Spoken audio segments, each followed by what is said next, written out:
dyta, varianti i dytë, i cili, ashtu si ju me drejtë tha, nga pikpamja ligjore është më i lehtë për të zgjidhur, është që prokurorët e prokurorisë së posaçme të kenë mundësinë që në përfundim të mandatit 9 vjeçar të arashohen pranë prokurorisë së apelit. Unë jam për variantin e parë që prokurorët e prokurorisë së posaçme dhe unë, gjithë ne prokurorët jemi që prokurorët e prokurorisë së posaçme në përfundim të mandatit 9 vjeçar të jepet mundësia të rikandidojnë edhe për një mandat tjetër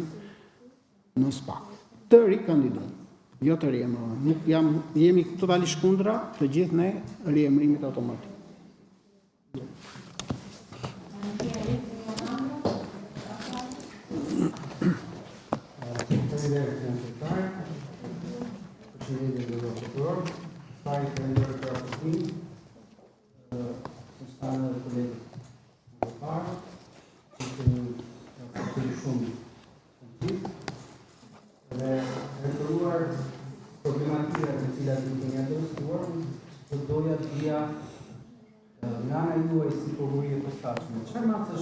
Janë propozuar për në pavarësinë e prokurorëve dhe integritetin e tyre, duke qenë se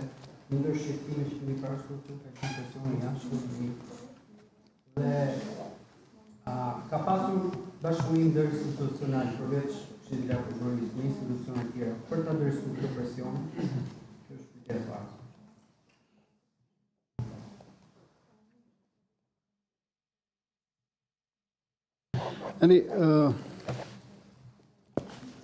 Faleminderit për pyetjen, zotë Gërmenyi. Sa i takon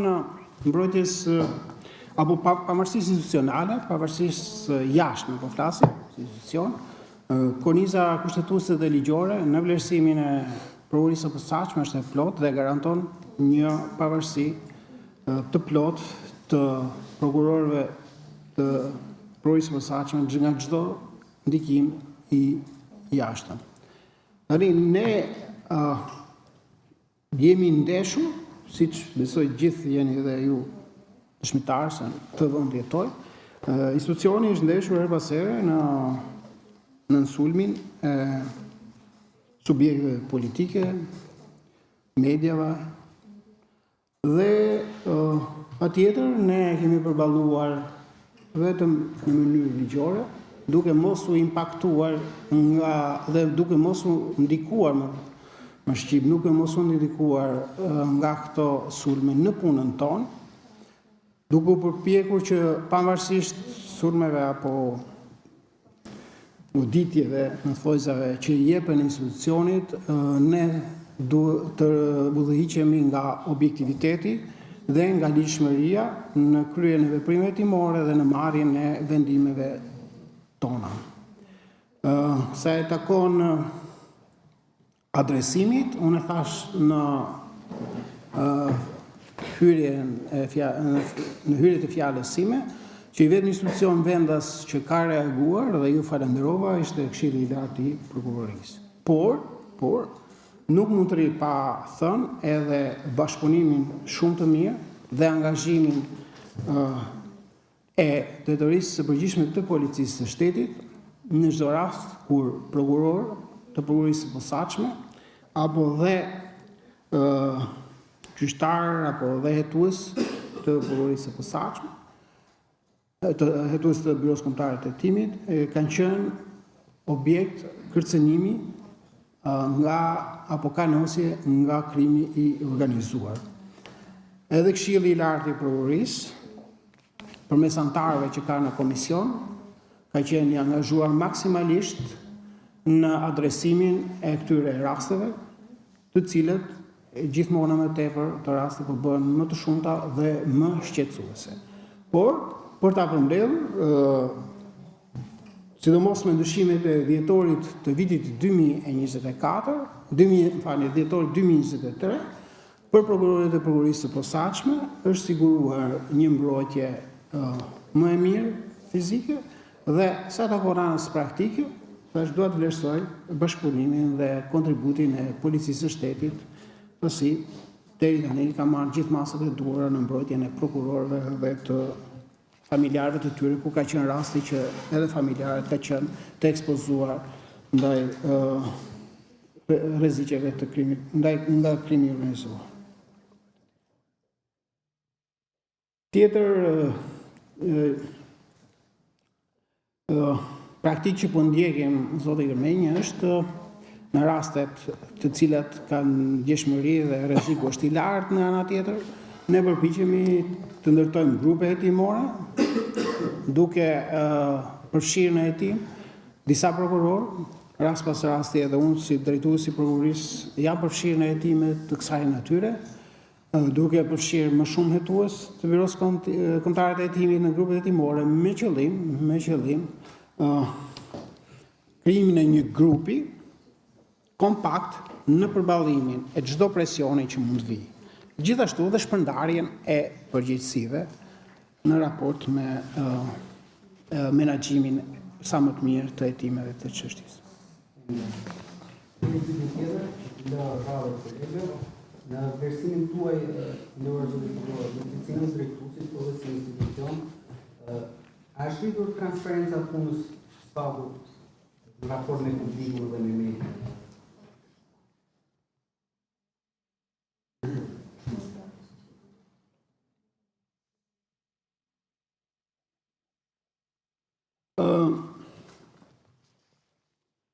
Ne jemi përpjekur të jemi të transparent në komunikim me media dhe përmes medias dhe me publikun. Patjetër është ai kufiri i hollë ndarës mes nevojës së publikut për informacion dhe sekretit të hetimit, por vlerësoj që komunikimi me media është shtuar, ka qenë më transparent, cilësia e njoftimeve për shtyp është përmirësuar, mjafton që të shikoni edhe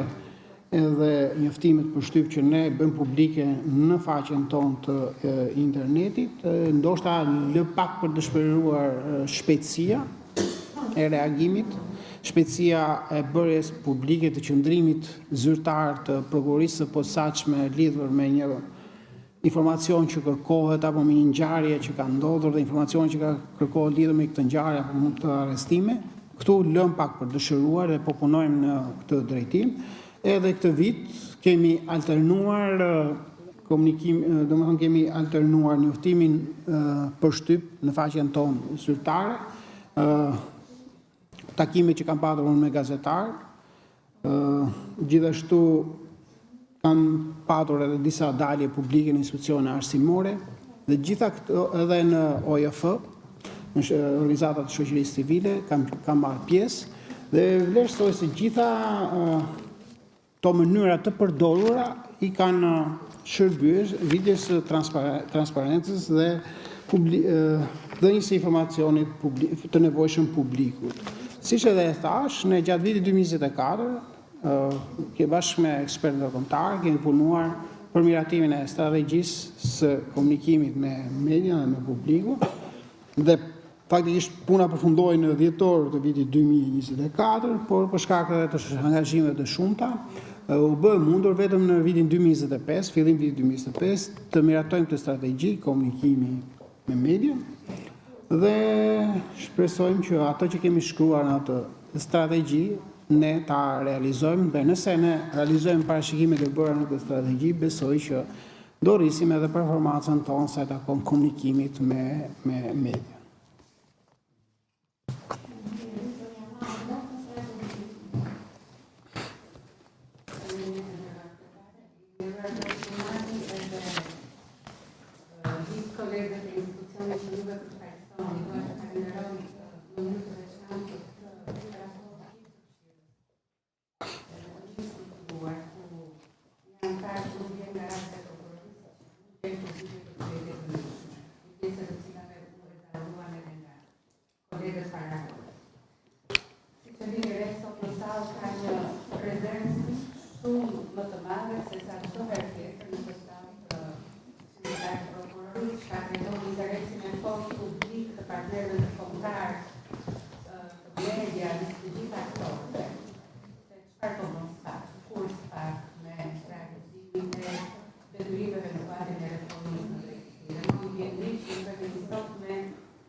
një raport I cili në mënyrë të detajuar parashikon gjithë situatën e veprimtarisë të këtij institucioni. Ju kemi vendosur në pjesën e parë të problematikave të cilat duhen adresuar presionin e jashtëm nga Stati. Kemi venditur këtu krimin organizuar, aktorët politikë dhe mediatik, të cilët në një mënyrë apo në tjetër cënon pavarësinë kushtetuse dhe efektivitetin e veprimeve. Unë kam një pyetje të brendshme që prokurorët të nivelit tuaj besoj që nuk përfiten as nga krimi organizuar, as nga aktorët politikë, ata mediatik, për sa kohë kryen si duhet detyrën e tyre.